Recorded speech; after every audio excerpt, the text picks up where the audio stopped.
ওয়ালাইকুম ওয়ালাইকুম সালাম। মুরব্বী এই তরমুজের এই ফসলটা আঙ্গো গ্রামে আন্ডা আগে ফেসবুক ইউটিউব সব ব্যাগেরে দেখতাম। এখন সরাসরি আল্লাহ দিলে আঙ্গো সিলোনিয়া বাজার হিরাপুর দক্ষিণ জলস্কারের ভিতরে তরমুজের শ্বাসটা এই 2 বছরের ভিতরে বা 3 বছরের ভিতরে এটা বেশি ফসলিত হইতে আছে। তা এখন এই হইতেন তো আপনি কতখান জমি করছেন?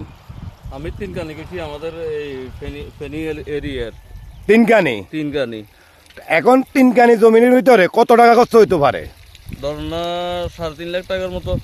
এই পর্যন্ত 3.5 লাখ টাকার মতো গেছে কই? যে তা এখন ফসলের কি পরিস্থিতি বুঝেন, কিয়া বুঝেন? ফসল আমি অন্যদের তুলনায় একটু ফরে রুছি। ফরে রইলেও একসাথে প্রায় 80 যে বুঝে এই ধরনের আশা আহ্বান আছে। ইনশাল্লাহ মোটামুটি ভালো আছে, খারাপ না।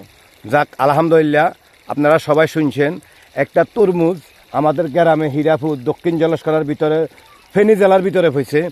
তো এখন এই জিনিসটা এই কৃষকের সবাই দোয়া করবেন।